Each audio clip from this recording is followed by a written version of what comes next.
மனித வாழ்க்கைக்கு எவ்வளவோ பயனுள்ளதாகவும் இருக்கின்றது. எவ்வளவுக்கு பயன்படுகின்றதோ அந்த அளவிற்கு மனிதனுடைய உணர்வின் எண்ணங்கள் அனைத்துமே மனிதனை பிறவியற்ற நிலையாக, அதாவது மனிதனுடைய பிறவி இனி வராத நிலைகளையும்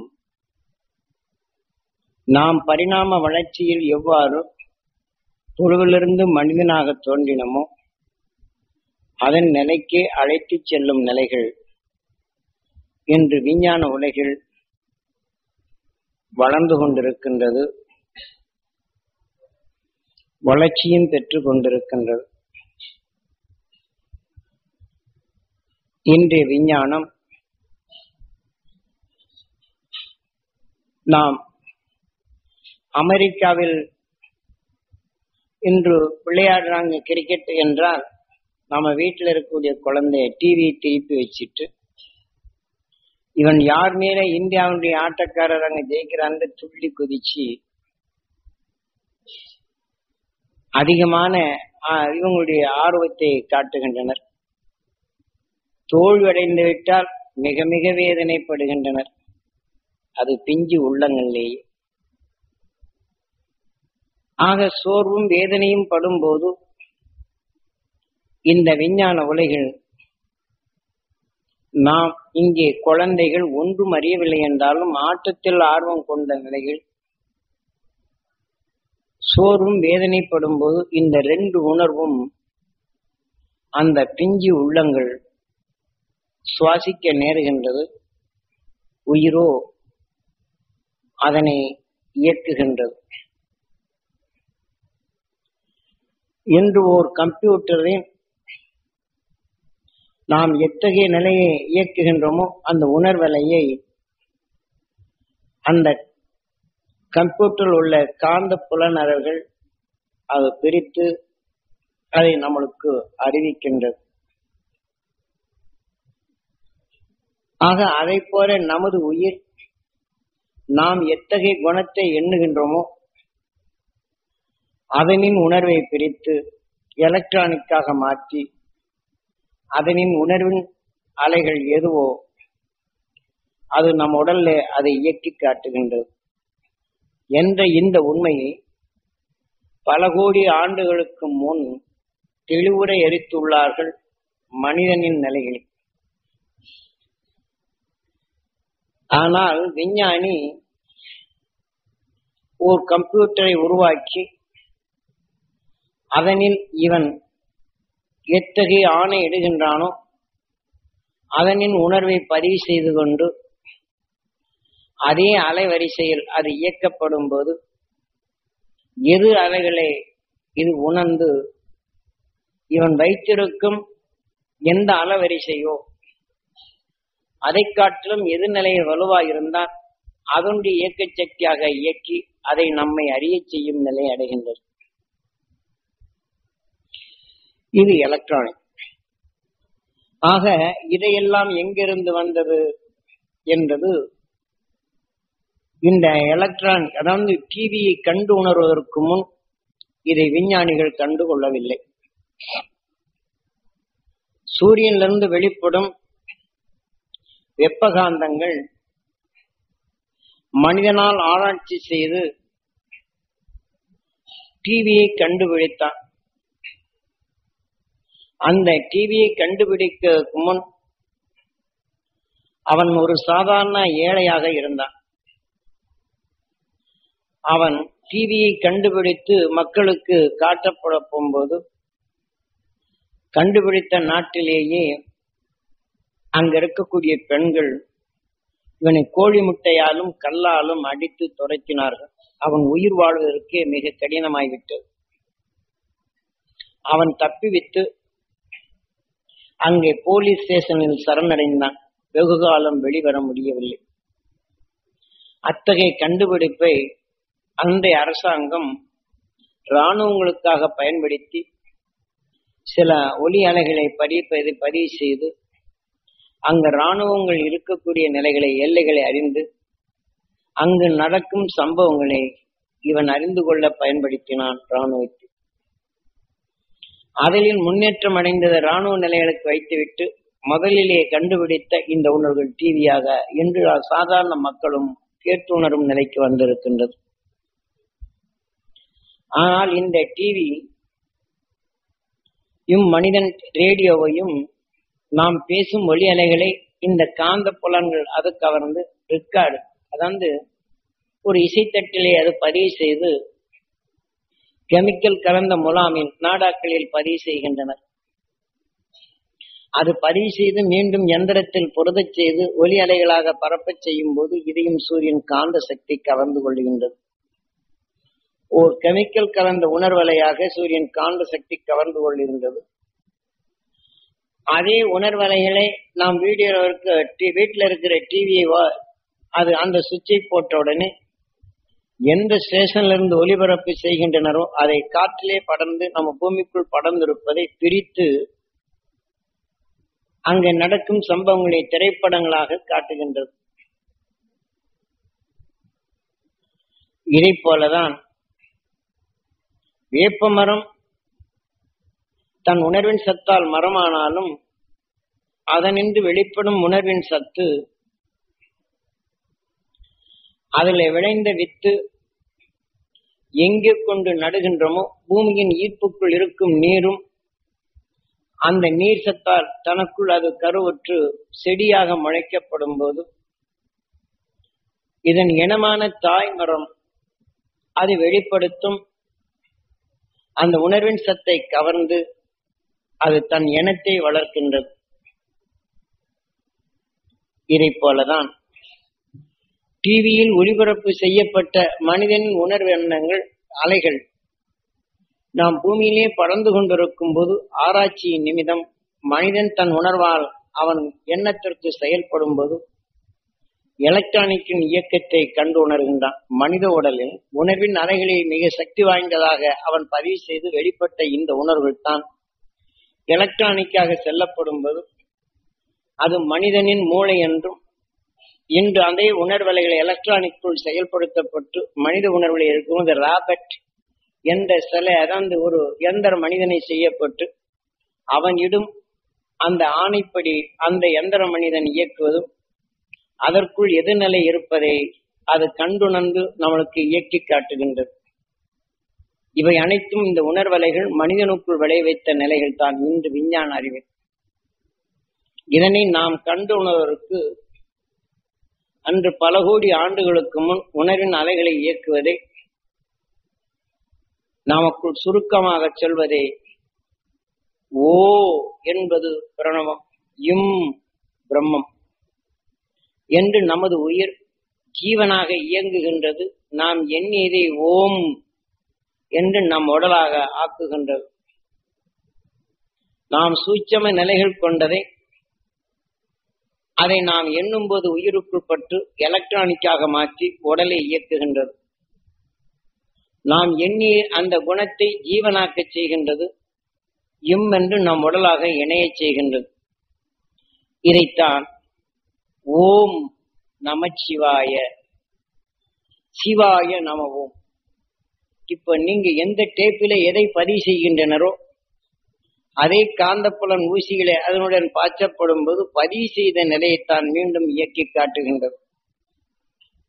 இதை போலதான் நம் உடலில் உள்ள புலன் அறிவும் நாம் எண்ணியது நமது உயிர் இயக்கி ஓம் என்று அந்த உணர்வின் சத்தை நம் உடலாக மாற்றி அந்த சக்தியின் அங்கமாக நம் உடலிலே பதிவு செய்து விடுகின்றது. இதைத்தான் ஓம் நமச்சிவாய சிவாய நம ஓம். நம்ம உயிர் நாம் எண்ணுவதை இவ்வாறு இயக்கி நாம் உடலாக சேர்கின்றது என்ற இந்த உண்மையினை பல லட்சம் ஆண்டுகளுக்கு முன் அணுவின் ஆற்றலும் அணுவின் பெருக்கமும் அணுவின் இயக்கம் என்ற நிலையில் அகசியன் தான் கண்டுணர்ந்த உண்மையினை அவன் உடலிலே விளைந்த உணர்வை அவன் வெளிப்படுத்தினான். இன்று வேப்பமரம் தன் கசப்பின் தன்மை வெளிப்படுத்தும், ரோஜாப்பூ தன் மனத்தின் தன்மை வெளிப்படுத்தும், தன் மனத்தால் தன் அருகிலே மற்ற மனங்களை வராதபடி தன் மனத்தின் வலுகொண்டு மற்ற மரங்களின் மனத்தை தன்னுக்குள் அருகில் வராதபடி தடுத்து நிறுத்தும். தனக்குள் இருக்க உணர்வின் சத்தை கொண்டு காற்றில் இருக்கக்கூடிய உணர்வை தான் சுவாசித்து அந்த செடி கொடி மரங்கள் இவை அனைத்தும் தன் உணர்வால் காற்றிலே கலந்துள்ள நிலையை தன் உணர்வின் ஆற்றலால் தான் கவர்ந்து அந்த செடி கொடிகள் வளர்கின்றது. இதை போலதான் இன்று நாம் கருவாக இருக்கப்படும் போது அந்த பெண்மணி ஆக ஊனமுற்ற குழந்தையை அடிக்கடி கூர்ந்து கவனிக்குமேயானால் அந்த குழந்தையின் உடலிலிருந்து வரக்கூடிய மூச்சலையும் உடலின் அலைகளை சூரியன் காந்த சக்தி கவர்ந்து கொள்ளுகின்றது. அதே சமயம் அந்த உணர்வின் சக்தி தான் அந்த தாய் சுவாசிக்கும் போது அதை எண்ணி இந்த குழந்தைக்கு இப்படியா இருக்கின்றதே என்ற வேதனையும் சோர்வும் அடைகின்றது, சஞ்சலமும் படுகின்றது. ஆக அந்த உணர்வின் நினைவலைகள் வரும்போது அத்தகைய உணர்வை அது உடலிலே பூரச் செய்து அந்த எண்ணத்தால் உடல் இயங்கி அதை எடுத்துக்கொண்ட உணர்வின் சத்து அந்த குழந்தை உடலிலிருந்து வரும் உணர்வின் சத்தை இது கலந்து சுவாசிக்கும் போது தான் கருவில் இருக்கக்கூடிய குழந்தைக்கு இந்த உணர்வின் அலைகளும் பதிவாகி விடுகின்றது. ஏனென்றால் கண்ணன் கருவிலே இருக்கக்கூடிய குழந்தைக்கு உபதேசித்தான் என்று கதை சொல்வார். நமது கண் பிறருடைய துன்ப உணர்வுகளை அந்த குழந்தை அடுத்தவர்கள் ஊனமுற்று இருக்கும் உணர்வை கண்டு இரக்கப்பட்டு பரிதாபப்பட்டு வேதனைப்படும் அந்த உணர்வுகள் அது சுவாசித்தது உயிர் இயக்குகின்றது, எலக்ட்ரானிக்காக மாற்றுகின்றது. அந்த உணர்வின் அலைகள் இரத்தத்துடன் கலந்து தாயின் இரத்தத்தில் இருக்கக்கூடியதான் அந்த கருவில் இருக்கக்கூடிய குழந்தை உணவாக எடுத்து அதனுடைய தசைகள் வளர்கின்றது. ஆக தாய் அதை கூர்மையாக பார்க்கப்படும் போது எதை கூர்மையாக பார்த்ததோ இந்த கண் அந்த ஊனமுற்ற குழந்தையின் உணர்வை தனக்குள் ஆழமாக பதிவு செய்கின்ற ஊழ்வினையாக. அந்த வினைதான் இந்த குழந்தையிலிருந்து வெளிப்படும் குறை உணர்வை மீண்டும் இது சுவாசிச்சு, ஏனென்றால் அந்த தாயின் கருவிலே அந்த உணர்வு அந்த குழந்தையின் உணர்வலைகள் பதிவாகவில்லை என்றால் எடுக்காது. இப்போது நாம் சொல்லும் உணர்வின் தன்மையை சாமி என்ன சொல்றார் என்று கேட்டு உணர்ந்து கொண்டிருந்தால் இது பதிவாகும். பின் நான் சொல்லும் உணர்வுகள் தெளிவாக கேட்கும். மற்றவர்கள் அதை அருகிலே பேசினாலும் அது செவிப்புலனுக்கு ஏறாது. ஆனால் இங்கே நாம் உபதேசித்துக் கொண்டிருக்கும் போது வீட்டில் அவசரமா போகணும், எப்ப முடிப்பார் என்று எண்ணுகின்றால் இந்த உணர்வு தான் ஓடும். நான் சொல்லும் இந்த உணர்வுகள் உங்களுக்குள் ஊழ்வினையாக பதிவாகாது. அதற்கு மாறாக வீட்டில் என்ன நடக்கின்றதோ என்ற இந்த உணர்வினை பதிவு செய்து அது பதட்டமும் பயத்தையும் ஊட்டி நல்ல உணர்வை எடுக்க செய்யாது. ஆக நம்முடைய கண்ணின் நினைவலைகள் எங்கே ஓடுகின்றதோ அதனின் நிலையை தான் பதிவாக்கி அதனவே இயக்கும். இதை போல அந்த தாய் தான் பார்த்த இந்த உணர்வின் தன்மை கூர்மையாக கவனித்து அது உடலிலே பதிவாகும் போது ஊழ்வினை. ஊழ் என்பது இன்று நமது எலும்பு மேக்னெட் உண்டு. இந்த உடலிலே பதிவு செய்த அனைத்தும் நம்ம எலும்புக்கூட ஊழ் வினையாக அது ஊழாக இருக்கின்றது. நாம் எப்படி டேப்புகளில் முலாமுகள் பூசுகின்றோமோ அதே போல நமக்குள் உருவான இந்த நிலை நாம் வளர்ச்சி பெறும் வண்ணம் நமது எலும்புக்குள் அந்த ஊன் நாம் கண்ணால் பார்த்த உணர்வின் தன்மை உள்ளுகே அந்த ஊனாக பதிவு செய்துவிடும். அதான் ஊழ்வினை. அந்த ஊனுக்குள் பதிவாகிவிடும். இதற்கு பேர் ஊழ்வினை.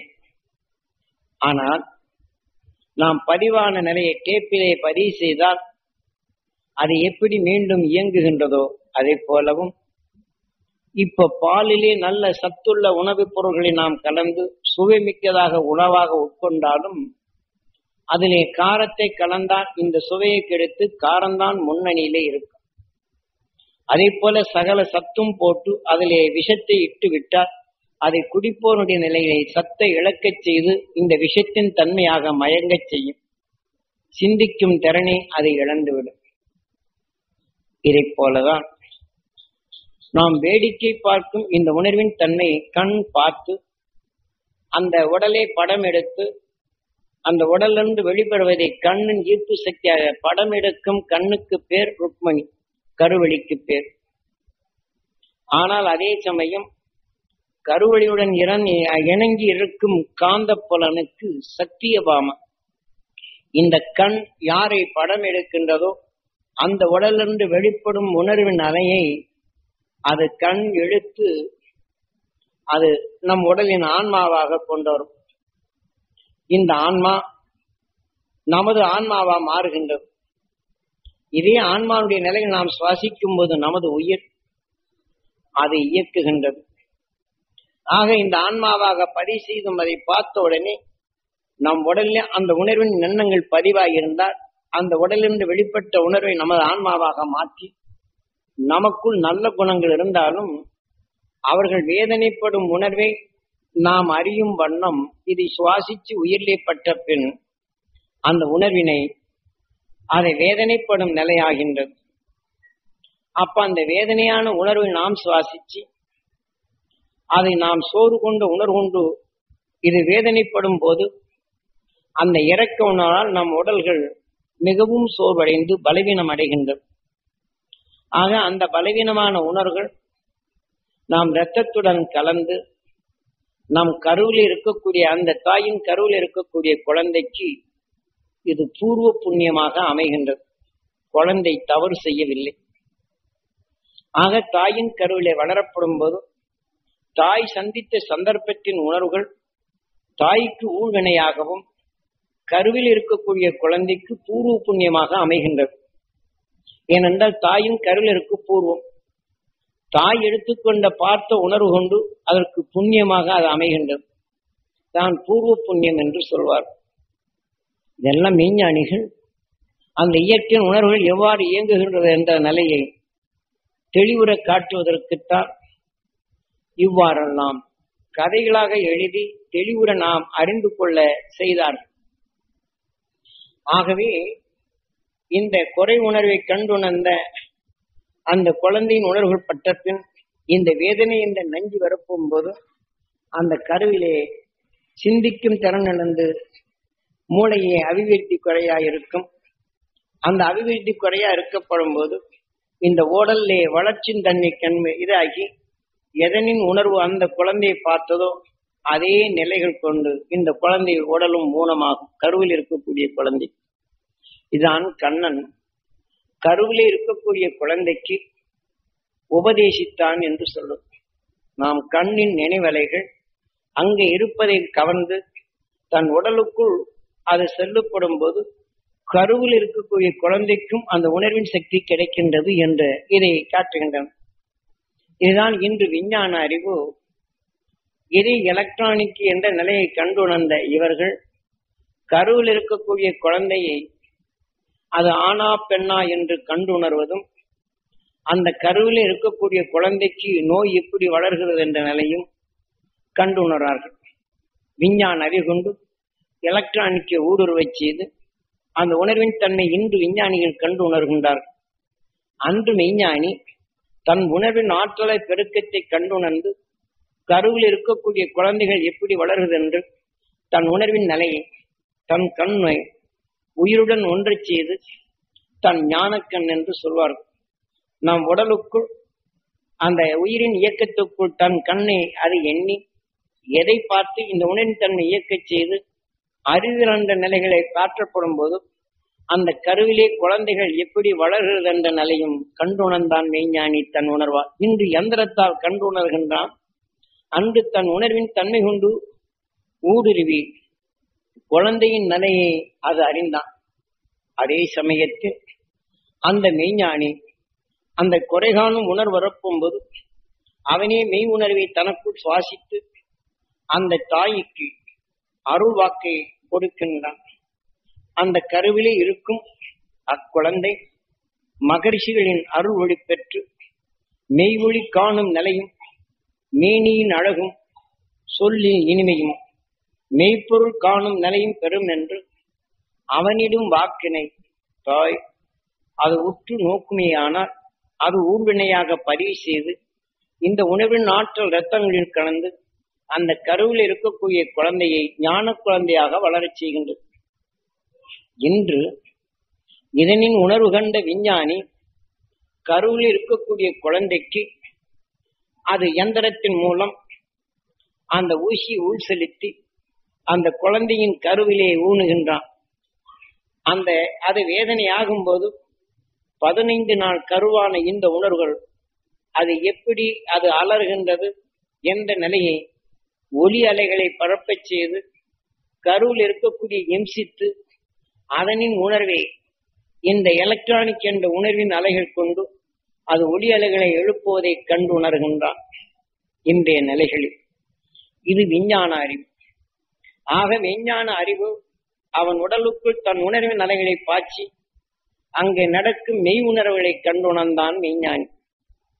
இன்று எலக்ட்ரானிக்கில் இன்னைக்கு உடலிலே பரிசோதனை செய்யும் கம்ப்யூட்டரை போன்று ஸ்கேன் என்று பார்க்கும் நிலைகள் கொண்டு கருவிலே இருக்கக்கூடிய குழந்தை ஆணா அல்லது பெண்ணா என்று பார்ப்பதும் ஓர் மனிதனுக்குள் ஓர் உறுப்பின் இயக்கமும் அதில் எவ்வாறு நோய் வந்தது என்ற நிலையை அவன் ஸ்கேன் எடுத்து பார்க்கும்போது இது காந்த புலனின் அறிவை இவன் உடலுக்குள் பதிவு செய்யும் போது அந்த உடலில் உள்ள நோய்களை இப்போது கண்டு உணர்கின்றான்.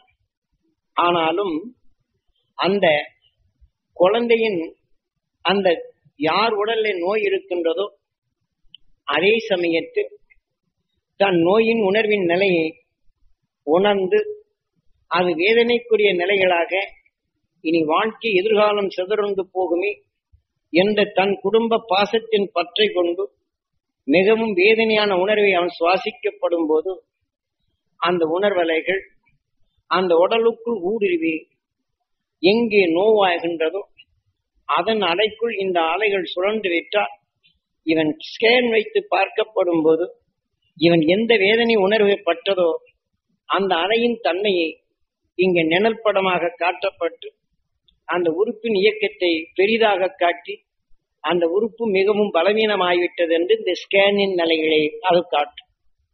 ஆக அதற்கு தக்கவாறு கடின மருந்துகளை இவன் கொடுப்பானையானால் அதனின் தன்மை ஊடுருவி கிட்னிக் என்ற பொருள் நாம் இரத்தத்துக்குள் இருக்கும் அசுத்தங்களை நீராக பிரித்து அது தெளிவுபடுத்தும் நிலையில் இந்த கிட்னிக் சரியா இயங்கா வண்ணம் இவன் கொடுக்கும் விஷத்தின் தன்மை இதை மாற்றி விடுகின்றது. இது விஞ்ஞானம். அன்று மெய்ஞானி தன் உணர்வின் சக்தி கொண்டு ஒரு நோயின் தன்மை இருந்தால் தான் எடுத்துக்கொண்ட உணர்வலைகளை நேர்முகமாக பார்க்க செய்து அவனுக்கு வாக்கை கொடுக்கின்றான். மகரிஷின் அருள் எங்கே படர வேண்டும், அவன் அறியாத இருள்கள் நீங்க வேண்டும், இருளால் வந்த வினைகள் நீங்க வேண்டும், தீய வினைகள் மெய்ப்பொருள் உணர்வுகள் பெற வேண்டும், அவன் உறுப்புகள் நலம் பெற வேண்டும் என்று அந்த மெய்ஞானி வாக்கினை கொடுத்தால் அந்த உணர்வால் அத்தகைய கொடிய நோயும் வாக்கின் உணர்வு வித்து அங்கே விளைந்து அந்த வித்தின் வாக்கினை கொடுத்தவர்கள் அதை ஏங்கி ஞானியின் அருள் பெற வேண்டும் என்று ஏங்கினால் அந்த உணர்வின் சக்தி அங்கே வளர்ந்து தன் உடலில் உள்ள நோய்களே அது மாய்க்கச் செய்கின்றது. இது மெய்ஞானிகள் செய்த நிலைகள். இதுகளெல்லாம் அன்றைய காலங்களில் மெய்ஞானிகள் இவ்வாறு செய்தார்கள். இன்று விஞ்ஞான உலகில் பெரும்பகுதி எடுத்துக்கொண்டால் இன்று பிரசவ வேதனை ஆனால் உடனடியாக ஆபரேஷன் என்ற நிலைக்கு வருகின்றனர். ஜாதக குறிப்பு பிரகாரம் எந்த நல்ல வேலை வருகின்றதோ அதை பார்த்து ஆபரேஷன் பண்ணி குழந்தையை எடுத்து விட்டால் அந்த நல்ல வேலையில் இந்த குழந்தைக்கு எதிர்காலம் வரும் என்று தாய்மார்களும் அந்த நல்ல காலம் பார்த்து ஆபரேஷன் பண்ணி குழந்தை பிறக்க செய்வதும் உண்டு. இப்ப அது மாதிரி நிறைய நடக்குது லேட்டஸ்ட். ஆகவே இதை போல இன்றைய விஞ்ஞான உலகம் நம்மை அழிப்பதோடு மட்டுமல்லாதபடி இன்று குழந்தைகளை விஞ்ஞான அறிவு கொண்டு வளர்ச்சி பெறும் இந்த குழந்தைகளை மூளையை அவன் குழந்தையை திருடி சென்று மூட்டை பிரித்து அது உடலுக்குள் இருக்கும் மூளையை கவர்ந்து அதை ஆசிட்டாக மாற்றி முதியவர்கள் ஆனவர்களை இளமையாவதற்கு இந்த விஞ்ஞானம் அந்த இளம் பிஞ்சு உள்ளத்தில் வளர்ச்சி பெறும் அந்த மூளையின் உணர்வை அவன் எடுத்து மனிதனுக்கு இன்ஜெக்ஷனாக கொடுத்து கிழவனை முதுமையாக்குகின்றனர் விஞ்ஞான அறிவு. ஆக வளர்ந்து வாழ்ந்து அவன் எதிர்காலம் சிறந்திருக்கும் பிஞ்சு உள்ளங்களை அளிக்கின்றான். முதுமையடைந்து இழக்கப் போகும் அவனுக்கு இளமை பருவத்தை ஊட்டுகின்றான் இந்த விஞ்ஞான உலகம். ஆகவே இன்றைய நிலையில் மனிதனுக்கு மனித இரக்கமற்ற செயல்களே இன்று இரக்கமற்ற நிலைகள் இந்த விஞ்ஞான அறிவு ஓடிக்கொண்டிருக்கும் இந்த உலகில் நாம் வாழ்ந்து கொண்டிருக்கின்றோம். நாம் பெரியவர்களானாலும் நம்மிடம் பொருள் இல்லை என்றால் தனித்து சென்றாலே இன்று திருடன் பணத்தை மட்டும் திருடவில்லை. ஒரு மனிதனுக்கு கண்ணும் மற்ற உறுப்புகள் சரியாக இயங்குது என்று தெரிந்து கொண்டால் அவன் தனித்து சென்றால் கட்சிப்பை முகத்தில் போட்டு மூடி அவனை அப்படியே அபேஸ் பண்ணிப்பான். இப்ப காணாம போற பெரியவர்களும் அதிகமா உண்டு. அதனை கொண்டு கப்பலிலே கடத்துகின்றான். அங்கே உறுப்புகளை இயக்கி அது அறுக்கின்றான்.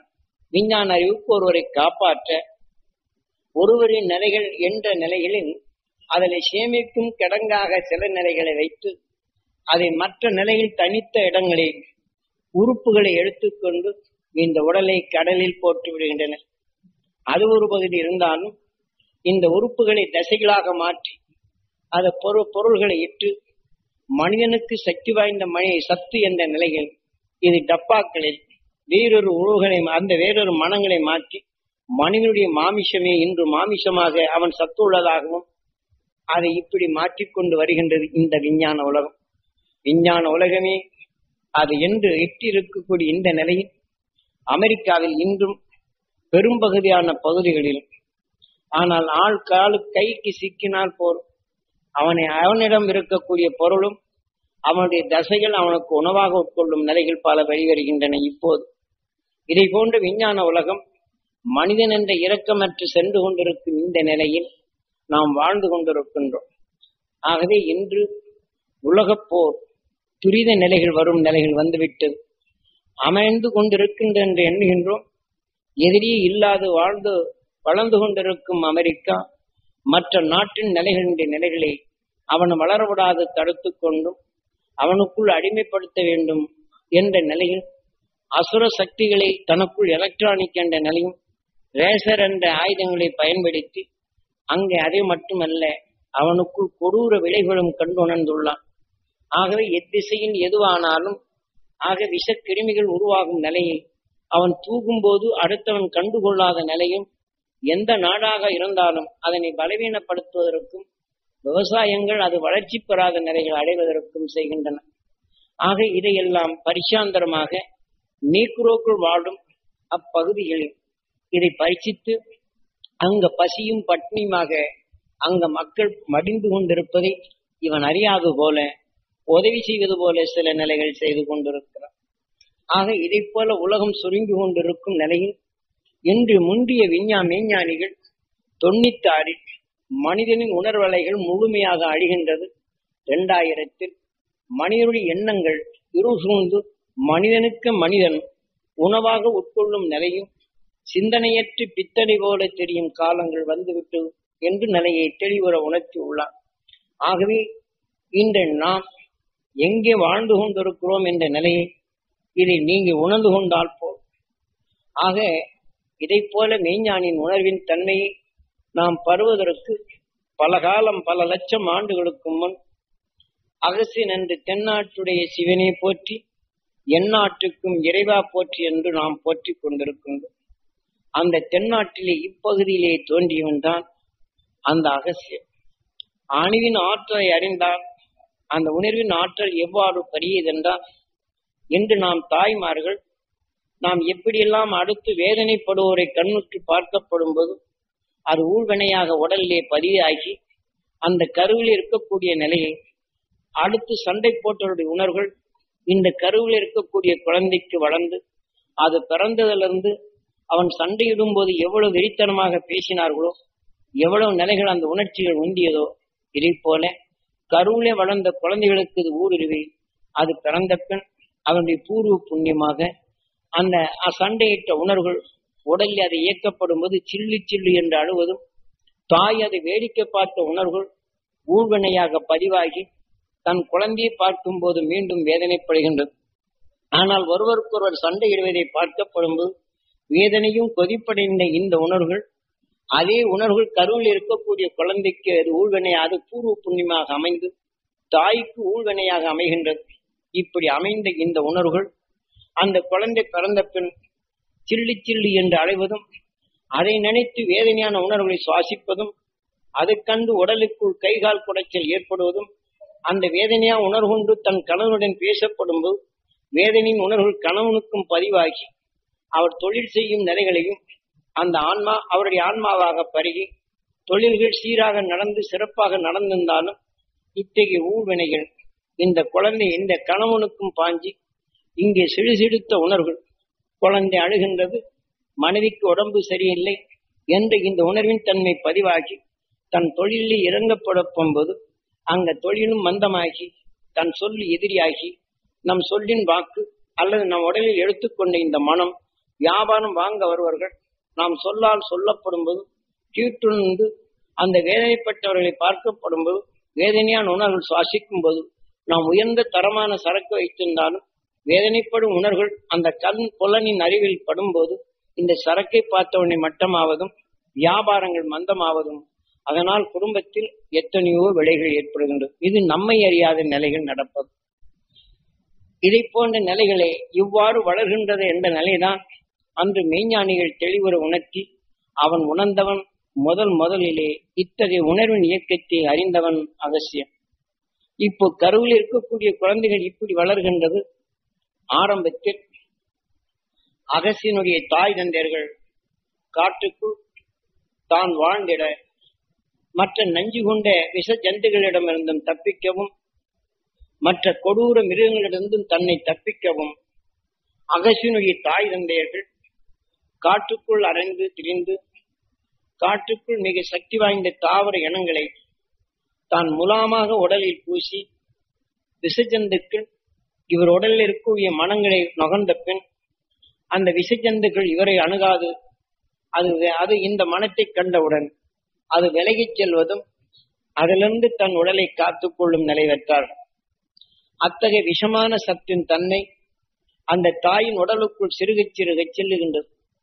இதை போல கொடூர மிருகங்கள் அதை தாக்கப்படும் போது அது தாக்கா வண்ணம் அந்த கொடூர ஜீவ ஜந்துகளுக்கும் இந்த மனத்தை கண்டவுடனே அதை எதிரியாக்கி அதனின்று விலகிச் செல்லும் நிலையாக அந்த ஞானிகள் அந்த ஞானிகை பிறப்பதற்கு முன் அந்த அகசியின் தாய் தந்தர்கள் தன் உடலிலே முலாமாக பூசி தன்னை காத்துக்கொள்ளும் நிலையும், அதே சமயம் மிருகங்களிடமிருந்து இரவிலே காத்துக்கொள்ள இத்த நகை செய்தாலும் அந்த கதிரவன் காலை எழுந்தருளும் போது இந்த இருளிலே தேடி வருவதுதான் மிருகங்கள். ஆனால் ஒளி கண்ட பின் அது மறைந்து கொள்ளுகின்றது. ஆகவே மக்களை காக்க கடவுள் இன்று பிரகாசித்து வருகின்றான் என்ற இந்த நிலையில் சூரியனை வணங்கி அவர்கள் பழகியவர்கள் அந்த கடந்த கால மனிதர்கள். ஆக உயிரினங்களிடமிருந்து அவர்கள் தப்பித்துக் கொள்ள அந்த நிலைகள் பெறுகின்றது. அப்போது ஆதியிலே அந்த காற்று மனிதர்களுக்கு எவ்வாறு கிடைத்தது? புழுவிலிருந்து மனிதனாக தோன்றும் வரையிலும் ஒவ்வொரு தாவர இனங்களையும் மனத்தால் நுகர்ந்து அது உணவாக எடுத்து தன் உடலிலே சேர்த்து அந்த உணவின் எண்ணமாக வளர்ந்து இவ்வாறுதான் பல கோடி தாவர இனங்களின் உணவாக உட்கொண்டு அந்த மனத்தின் தன்மை உடலுக்குள் எண்ணமாகி அந்த உணர்வின் இயக்கமாக தன்னை காத்து அந்த தாவர இனத்தின் உணர்வுக்கொப்ப இந்த உடலின் அமைப்புகள் அமைந்து இவ்வாறு நம்மை மனிதனாக ஆக்கிய நிலைகள் கொண்டு மனிதனுக்குள் உணர்வின் நிலைகள் எண்ணத்தின் மீறிய நிலைகள் அடைந்ததாக அமைந்தது என்ற நிலையை அமைந்தது. அப்பாவே அமைந்த மனிதன் தான் எந்தெந்த தாவர இனத்தை ஆரம்பத்தில் எடுத்தானோ அந்த உணர்வின் ஆற்றல் முதல் மனிதனுக்கு அங்கே வருகின்றது. தன்னை காற்றிலும் உணர்வின் நிலைகள் உறப்பும் போது தான் புசித்த அந்த உணர்வின் அலைகளை அந்த காற்றுக்குள் இருக்கும் ஆதி மனிதனுக்கு இது தோற்றுவிக்க விஷ ஜந்துகளிடம் காத்துக்கொள்ள இந்த உணர்வின் மனத்தை தனக்குள் முலாமாக பூசி சூரியனை அவன் வணங்கி வந்த அக்காலத்தில் அவன் கருவுறப் பெறுகின்றான். இந்த அகசியம் அந்த தாயின் கருவிலே விரவப்பும் போது நஞ்சினை தன்னை தாக்காது நஞ்சு கொண்ட உயிரினங்கள் தம்மை அணுகாத அதை வந்த நிலையை நஞ்சினை முலாமாக பூசி அந்த உணர்வின் சத்தை தன் உடலுக்குள் எடுத்துக்கொண்டது. இதை போல தாய் அந்த கருவில இருக்கக்கூடிய குழந்தையை எண்ணி எத்தகைய நிலையிலும் என் குழந்தைக்கு நஞ்சினங்கள் என் குழந்தை கண்ட பின் அது அருகிலே வராதபடி அது வீரிய உணர்வுகள் பெற்று அந்த நிலையில் வளர வேண்டும் என்று தாய் அந்த கருவிலே எண்ணுகின்றது. மற்ற அதே சமயம் அந்த முலாமின் தன்மை அந்த கருவிலே இருக்கக்கூடிய குழந்தைக்கு நஞ்சினை வெல்லும் ஆற்றல் அங்கே உருவருகின்றது, கருவாகின்றது. இதனின் வழியில் அவர்கள் வளர்ந்து அது வரும்போதுதான் அதே சமயத்தில் இவர்கள் சூரியனை வணங்கி அந்த சூரியனின் காந்த சக்தியும் இவர் கொண்ட எடுத்துக்கொண்ட நஞ்சினை வெல்லும் உணர்வின் ஆற்றலும் பெருகி அதனின் உணர்வின் நிலைகள் கொண்டு அவர்களுக்கு அந்த காட்டிலே தன்னை காத்துக் கொள்ளும் ஞானத்தின் நிலைகள் வளர்கின்றது. அப்படி அதன் வழியிலே வளர்ந்த அந்த தாய் தந்தையரின் நிலைகளில் கருவிலே வளர்ந்த நிலைதான் பின்காலத்தில் அகசியன் என்ற நிலை வந்தது. ஆக அந்த அகசியன் அங்கே குழந்தையாக பிறந்த பின் அவன் அருகிலே நஞ்சு கொண்ட நிலைகள் எதுவுமே அருகிலே வருவதில்லை, அது கொஞ்சி திரியும் நிலைகளுக்கு வந்துவிட்டது. ஆக தாய் தந்தைகள் முலாம் பூசி இந்த உணர்வுகள் நஞ்சு கொண்ட உணர்வுகள் தன்னை அருகிலே மனத்தை கண்டு விலகி சென்றாலும், ஆனால் அதே சமயம் இந்த நஞ்சி கொண்ட இந்த உயிர் மிருகங்களும் இவை அனைத்தும் இவனை தீண்டாது பாதுகாக்கும் நிலைக்கு அமைகின்றது. ஆக இதை கண்டு அன்னை தந்தையர்கள் பெரும் நிலை அடைகின்றனர். ஆக கடவுளின் அவதாரமாக நம் குழந்தை பிறந்திருக்கிறது என்று பேரானந்த நிலை பெற்று அன்று சூரியனை வணங்கி அந்த குழந்தைக்கு அவனேதான் இந்த அருள் கொடுத்தது என்று அவர்கள் அறியாமை இயங்கிய நிலைகள் கொண்டு அந்த குழந்தையை போற்றி காத்து வந்தார். இருப்பினும் அவர் உடலிலே அதிகமான நஞ்சின் தன்மை பூசி அதனின் உணர்வுகள் சிறுக சிறுக விளைந்து அவர்கள் உடல்கள் இந்த குழந்தை 5 வயது ஆவதற்கு முன் அந்த உடல்கள் மறிந்து விடுகின்றது. மறிந்து கொண்ட பின் இவன் தனித்து வாழுகின்றான் அகசியன் 5 வயது குழந்தையாக. ஆக தன் தாய் தந்தையின் அணைப்பில் இறக்கப்படும் போது அன்னை தந்தை இறந்து விட்டது என்ற இந்த ஏக்கத்தின் நிலைகள் கொண்டு ஆக காலை கதிரவன் அவனின் சுடர வீசி வரப்படும் போது கதிரவனை பார்த்து என்னை ஈன்ற அன்னை தந்தைகள் மறைந்து விட்டனர் என்ற அந்த அன்னை தந்தையுடைய அருள் நான் பெற வேண்டும் என்று அவருடைய அணைப்பு எனக்கு வேண்டும் என்றும் அந்த அன்னை தந்தைகள் நான் பார்க்க வேண்டும் என்ற இந்த உணர்வினை விண்ணை நோக்கி அந்த அன்னை தந்தையை பெற வேண்டும் என்ற உணர்வில் அரியா பருவத்தில் ஒளி சுடராக வீசி வரும் அந்த சூரியனை எண்ணி ஏங்கி அந்த கதிரவனின் காந்த புலனை ஏங்கி வணங்குகின்றான். அப்படி வணங்கப்படும் போதுதான் தான் தாயின் கருவிலே அவன் உடலுக்குள் அது விளைந்த நஞ்சின் உணர்வின் தன்மை நஞ்சினை காணும் நிலை அவனை வைக்கின்றது. இப்படி தன் தாய் தந்தை எண்ணி அவர்களை பார்க்க வேண்டும் என்ற உணர்வுடன் ஏக்கம் கொண்டு கதிரவனை கண்ணால் பார்க்கப்படும் போது கதிரவன் வெளிப்படும் நஞ்சின் தன்மை அவன் உணர்கின்றான். இந்த விஞ்ஞானிகள் அல்ட்ரா வயலட் என்ற நிலைகளை சொல்வதை அன்று இவன் உடலிலே நஞ்சு கொண்ட உணர்வின் ஆற்றல் அந்த சூரியனிலிருந்து வெளிப்படும் அந்த நஞ்சினை கண் கொண்டு பார்க்கின்றான். ஆக இவன் அறியா நிலைகள் இருந்தாலும் இவன் உடலிலே விளைந்த இந்த உணர்வின் தன்மைகள் இவன் எதை எடுத்து சூரியனை வணங்கினானோ அந்த ஞானத்தின் உணர்வின் தொடராக அந்த காந்த புலனின் ஆற்றல் பெருகி இவன் எண்ணத்தின் நிலைகள் வலுப்பெற்று சூரியனிலிருந்து வெளிப்படும் இந்த உணர்வினை உற்று நோக்க அதனின் இயக்கத்தை கண்டு உணர்ந்தான். அதிலிருந்து வெளிப்படும் நஞ்சும் சூரியனிலிருந்து வெளிப்படும் காந்த புலன்களும் அதை கடந்து வரப்படும் போது அந்த அணுவின் இயக்கங்கள் எவ்வாறு மாறுகிறது என்று முதல்லே அணுவின் இயக்க உணர்வின் ஆற்றலை கண்டுணர்ந்தவன் அகசியன். ஆகையினால்தான் அவன் விண்ணுலக ஆற்றலும் அதனின் பரிணாம வளர்ச்சியும் அணுவின் ஆற்றலும் பிரபஞ்சத்தின் உருவ பெற்றதையும் அந்த இளம் பிஞ்சி உள்ளத்திலேயே அவன் மெய் உணர்வை காணும் நிலைகள் அங்கே வளர்ந்தது. ஏனென்றால் தாயின் கருவிலிருந்து அது வளர்ந்த நிலையில்தான் நஞ்சு வலுகொண்டதாகவும் நஞ்சை வென்றிடும் உணர்வு அங்கு வளர்ந்ததுனால் நஞ்சு கொண்ட நிலைகளை பிளந்து நல்ல உணர்வின் தன்மையை அவன் அறிந்திடும் பருவம் பெற்றான். அவன் முதல் நிலை அவன் உடலிலே விளைந்த உணர்வின் நிலைகள் கொண்டுதான் பிரபஞ்சத்தின் இயக்கமும் பிரபஞ்சத்தில் அணுவின் ஆற்றலும் அணுவினுடைய ஆற்றல் பெருக்கமும் அதனின் நிலைகள் கொண்டு கோள்களானதும் கோள்கள் நட்சத்திரமானதும் நட்சத்திரங்கள் சூரியனானதும் என்ற நிலையில் அந்த சூரியன் நட்சத்திரமாகும் போது அதிலிருந்து வெளிப்படும் உணர்வுகள் அது எவ்வாறு அது கோள்களாக மாறி கோள்கள் நட்சத்திரமாகி அந்த நட்சத்திரங்கள் ஓர் நட்சத்திரங்கள் அமைந்து விண்ணுலகின் ஆற்றலை இந்த நட்சத்திரங்கள் நஞ்சு வென்று நல்ல உணர்வை தனக்குள் பாய்ச்சி இந்த பிரபஞ்சத்துக்குள் செலுத்தி பிரபஞ்சத்துக்குள் இருக்கும் கோள்கள் அதனை கவர்ந்து கோளா மாறி அது உமிழும் சத்தை சூரியன் தனக்குள் கவர்ந்து ஒளியின் சுடராக மாற்றி அதனுடன் கலந்த நஞ்சினை பிரித்து இன்று ஓர் பிரபஞ்சத்தை உருவாக்கும் நிலை பெற்றதென்ற முதல் உண்மையின் நிலையை அன்று பரிணாம வளர்ச்சியின் நிலையும் அணுவின் வளர்ச்சியுடைய நிலையும் கண்டுணர்ந்தவன் அகஸ்தியன். ஆகவே அவன் காட்டிய நிலையில்தான் தென்னாட்டுடைய சிவனை போற்றி எந்நாட்டுக்கும் இறைவா போற்றி. ஆக தென்னாட்டிலே தோன்றி இந்த உணர்வின் தன்மைதான் நாம் எதையெல்லாம் எண்ணுகின்றோமோ அந்த உணர்வின் சத்து நாம் உடலாக சிவமாக மாறுகின்றது. ஆகவேதான் அன்று அவன் முதலே கண்டு உணர்ந்த நிலை உயிரின் இயக்கம் ஈசன் என்றும் உயிருக்குள் இயக்கும் நிலை நாராயணன் மறு அவதாரம் என்றும் விஷ்ணு என்றும் வைத்தான். ஆனால் அந்த வெப்பத்தின் நிலையில் ஈர்க்கும் சக்தி காந்தம் லட்சுமி என்றும் அதை இழுத்து உயிருடன் உரையச் செய்யும் போது அது ஓ என்று ஜீவன் பெறுவதும் அது ஓ என்பது பிரணவம் என்றும் அந்த என்றிருந்த பிரம்மம் சிருஷ்டி உடலாகின்றது தான் ஓம் நமச்சிவாய என்று சொன்னதும் அந்த அகசியன்தான்.